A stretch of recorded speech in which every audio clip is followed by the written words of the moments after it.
I'll give you a little background of kind of how I ended up here speaking this morning. I was actually having a conversation with Jean a few months back, and we were talking about these meetings. And I said, does everybody who speaks, do they always have to be speakers about senior living, about like i.e. Home health, elder law, secrets that nursing homes don't want you to know about, things like that. And she was like, I don't know. And so I said, well,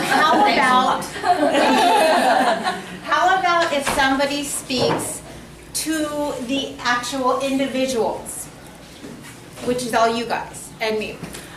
We all work in the same industry, senior living. We all do different things, but in the same industry. And our industry is very tough. It is a very stressful, very tiring kind of industry that we're in. It's very rewarding, and we absolutely love it. Otherwise, we wouldn't be doing this. But it can really weigh a lot on us. So what I thought we would go over today is just a little bit ways of kind of being easier on ourselves. So it's a little bit easier to be in the industry that we're in. So letting go of exhaustion and fear as symbols of worthiness. I thought that was a big topic. Okay, so we need to consciously start letting go of some of the stress that we feel in our jobs, because we go to work all day, we pick up a lot of stress and a lot of anxieties, and then we go home and we can carry that back to our home life. You know, we go through a lot of different experiences all the time dealing with other people's lives that a lot of times it can affect our lives. But when we do realize that we need to let everything go, we also realize that maybe we use that to define who we are. It says, though, in today's culture, our self-worth is totally tied to our net worth. I thought that was a really good one. We base our worthiness on our level of productivity. You know, how busy we are, how many placements we can make, how many clients we have. We're very productive, and we kind of base our worthiness and our self-worth on that. It seems that we've got so much to do with so little time to do it in. We have our smartphones, we have our iPads, our iPods, excuse me. And I think those things were made to make our lives easier, but it's not. They're harder. I mean, we have so much more to do and so much more responsibility. The idea of spending time doing anything that's unrelated to our to-do list actually creates stress. That's a big one. If we have to go kind of on the straight and narrow and follow a path, and when we think that, oh, maybe I'm going to take a break and I'm going to do this and this, we can kind of get over anxious and stressed out and everything like that. So we have to follow what our path is, we think. Okay, it doesn't matter if our job is running a multi-million-dollar company, raising our children, our grandchildren, finishing school, or creating art. We're always doing it. We're doing it the best that we can, and we are getting overwhelmed by it.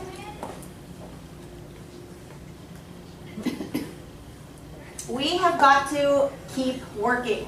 There is no time to play around. And when I mean play. Like, do nothing. Be foolish. Be silly. We're never doing that, right? We're constantly working. We're constantly moving forward. Some of the consequences of not getting proper rest are, and we all know this stuff, diabetes, heart disease, obesity, depression. So these are all the things that can happen to us when we don't take care of ourselves. Do you need? I think you could add dementia there too. Dementia. Oh, and dementia. So we all know these things can happen to ourselves, but we keep going and we keep doing it. I don't know why. Maybe we think, oh, that won't happen to me. We just keep going, moving forward. Yet some of us still believe that exhaustion is a status symbol of hard work and that sleep is nothing but a luxury. So we feel that quite often, like, oh gosh, I wish I could sleep in, but I can't. I have too much to do. The result is that we are so very tired. The same voices inside of us that tell us we are too busy to play and waste time fooling around are the same voices that tell us, one more hour of work. You can catch up on your sleep this weekend, right? Napping is for slackers. Push through. You can handle it, right? But the truth is we cannot handle it. And we have to come to the realization that it's okay to play, it's okay to rest, it's okay to do nothing. Okay, so while I was doing some studying and research and getting ready for this talk, I was actually going through some different books. I got a lot of what we just went over on exhaustion from the book The Gifts of Imperfection by Dr. Brene Brown. It's a really good read if anybody wants to read that. She touches on a lot of wonderful subjects. And I also read this book by Lynn Twist called The Soul of Money. So good, I actually copied out a caption because I wanted to share it with you because I think it is perfect on what we're talking about. For me and for many of us, our first waking thoughts of the day are, I didn't get enough sleep, or I don't have enough time. Whether true or not, that thought of not enough occurs to us automatically before we even think to question or examine it. We spend most of our hours of the day hearing, explaining, complaining, or worrying about what we don't have enough of. We don't have enough exercise. We don't have enough work. We don't have enough profits. We don't have enough power. We don't have enough weekends. And of course, we don't have enough money, ever. We're not thin enough. We're not smart enough. We're not pretty enough, or fit enough, or educated enough, or successful enough, or rich enough, ever. Before we can even sit up in bed, before our feet even touch the floor, we're already inadequate. We're already behind. We're already losing, already lacking something. And by the time we go to bed at night, our minds fill with a litany of what we don't get, what we didn't get done that day. We go to sleep burdened by those thoughts and wake up to the daydream of lack. What begins as a simple expression of a hurried life, or even the challenged life, grows into the great justification of an unfulfilled life. So that's important. Remember that, guys. We are a nation of exhausted and overstressed adults, raising overscheduled children. We think our accomplishments, our promotions, and more money will bring us all joy and meaning. But that pursuit could be the very thing that's keeping us so tired and afraid to slow down. So we're always looking to move forward. Just one more sale, I'm going to do this one more thing. And we're trying to find more meaning and more joy and more money. And that might be the exact thing that's getting us exhausted. And that's also why we don't want to take a break and do nothing. So very simply put, we need to start being deliberate about cultivating sleep and play into our lives. And the need for exhaustion as a status symbol and our need for productivity as self-worth. We need to let all of that go.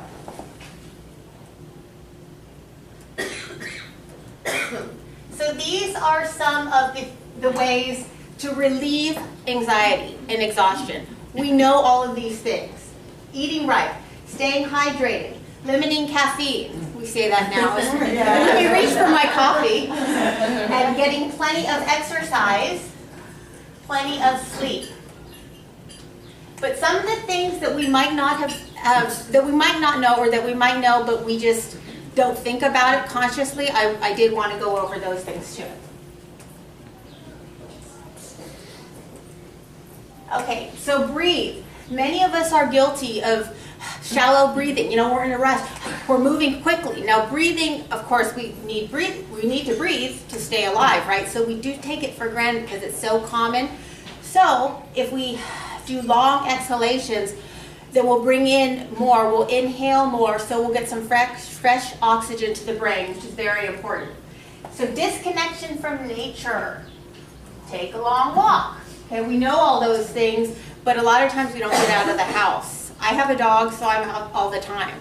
But before, I was always in the house. I didn't even think about taking a walk. For a lot of people, it's the main stress reliever. I do other things, I think, but for a lot of people, getting in tune with nature kind of brings them back, it kind of centers them. Toxins everywhere. That meaning in your carpet, in your, in your paint, in your clothes, in your furniture, everything has toxins. So if we keep our house as clean as possible, we're at least limiting them.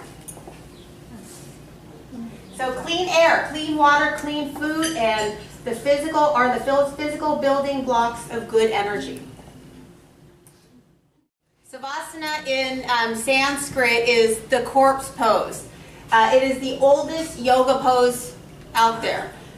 It might be logical for you to kind of designate every single day, 20 minutes a day or 10 minutes, as much as you can, to go home, make sure nothing's around you, have complete silence, set a timer for 20 minutes, and just lay down. Just be in the corpse pose, not on bed, in your bed, because then you'll fall asleep, on the surface. Let the floor support you. You can even put pillows or something underneath your knees to kind of prop them up.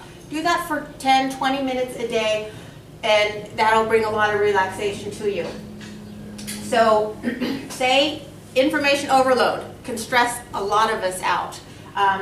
In this technological industry that we're all in this world that we're in, we have the internet, we have the news, we have a lot of different things going on. So maybe reduce media exposure, go on a news fast, put your technology away. News fast, that was a huge thing for me, and I did that about 7 years ago. I stopped watching news for 3 weeks, and you guys, it was awesome. I mean, I felt really good. It was a little bit easier for me. I don't even own a TV anymore. I'm totally away from media. I've totally omitted that out of my life. And it's not like I know nothing about what's going on in the world, because I'm still bombarded, because I have the internet and getting on the computer and everything. It just limits it, and it's a blessing, definitely. Okay, resentments and regrets, forgiveness. That's a huge one. We carry around so many resentments for so many different reasons, and I don't want to discriminate, but ladies, a lot of times we take on a lot. We're wives, we're homemakers, we're mothers, we're career women.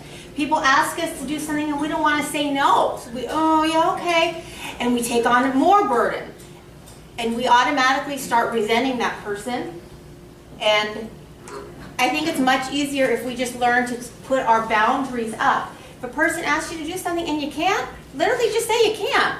And they'll be upset at you maybe for a day, but it's much better for them to be upset at you for a day than you harboring your resentment for 6 months. And a lot of people do that. So if we just have less resentments and forgive more, then I think that will definitely cut down some of our stress. We have to be willing to let go of the past experiences, regrets, and resentments, because they do not serve us. Such a big one. Forgive yourself. Because for so long, I forgave you and you and you and you. But if you don't forgive yourself, you're still carrying it around. So you just have to make sure you have to make a conscious decision to forgive yourself. So what I wanted to share with you was, when I was kind of reading a little bit about this, doing a little bit of research on my own, I actually designated a day for me to do nothing. Actually, it was a Wednesday night, and it was only for 2 hours. I was working all day. I started painting. I started writing, reading. I had all these hobbies, but soon the hobbies become an assignment. So every day I'd go to work, and I'd come home, and I'd be like, I have to paint, I have to read, I have to do this. And I had a whole schedule. So what I did was I designated a day. And I would come home and I would do nothing. I wouldn't paint, I wouldn't read, I wouldn't write. And I remember I would sit there and go, it was really hard. It was like an anxiety attack. And it was the first time it was very, very difficult. But then after a while it got easier. I mean, literally like 2 weeks. Now it's like, I never do anything. I just come home and I So you might have to do something like that in order to start. Okay, so I thought this was a very good quote. So many people take something at night to help them sleep, and then we drink caffeine all day to stay awake. And that is so true, and that's just so, we're off. We're putting our bodies are off their normal schedule, and so we have to learn to respect our bodies.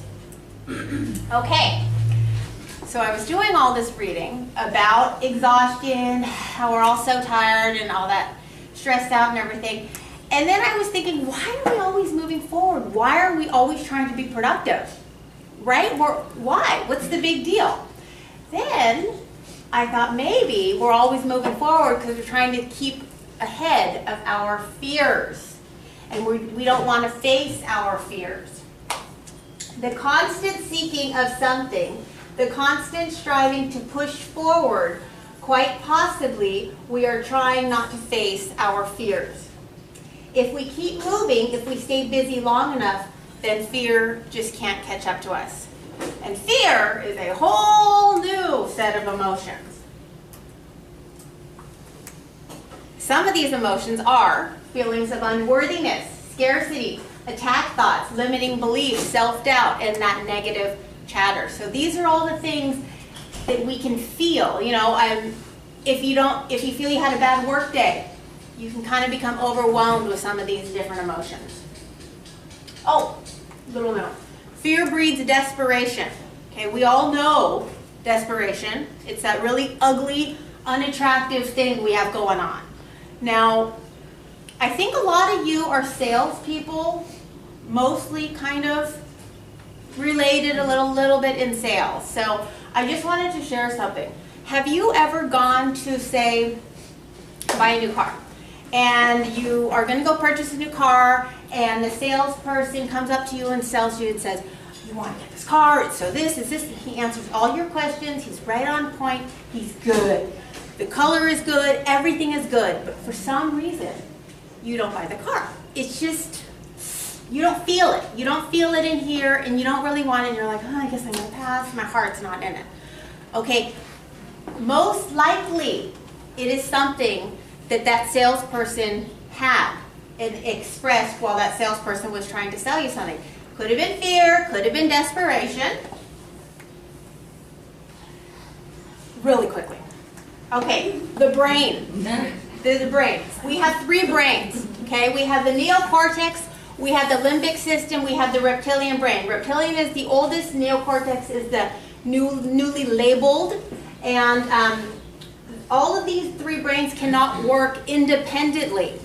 They all need each other in order to work, but they all do very different things. What I'm going to talk about right now is the limbic system, which would be the yellow part, okay, of this diagram.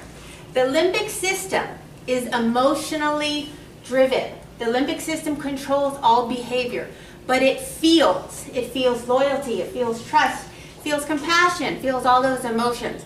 The limbic system does not understand language. Most importantly, limbic system makes decisions. So when that salesperson was trying to sell you that car or whatever, sell you a new apartment for a senior, sell you some home health, and you don't buy it, your decision is, I don't want it, because the limbic system, which is connected to the heart, doesn't feel it. So you guys, this is important. The feelings of exhaustion, fear, anxiety, stress, whatever you're feeling, that comes out. The other person can pick up on it. The limbic system can pick up on it. So if you're wondering why your sales aren't happening and you're getting frustrated and you're getting pissed and you're getting desperate, the limbic system is going to make sure that you don't sell anymore, because it's not going to be feeling the compassion or anything. It won't be feeling it. Okay, so this is an awesome quote, very powerful. I want to share this with you. When we want to create something that we do not yet possess, we stand inside of fear, rather than coming from a place of possibility. That's huge, because we don't want to stand inside of our fear. So now that we consciously are aware of the fears and the exhaustions and the stress and all that stuff, you're aware of it, but it's still going to be happening in your life every single day, always, for the rest of your life. But you can at least now know to acknowledge it, and you know some of the things to do to get past it and to move beyond it. Okay? So remember, people, it's always very important to dwell in possibilities. And it's always also very important to embrace and bask in your magnificence. Because you're all magnificent. So that's it. Thank you.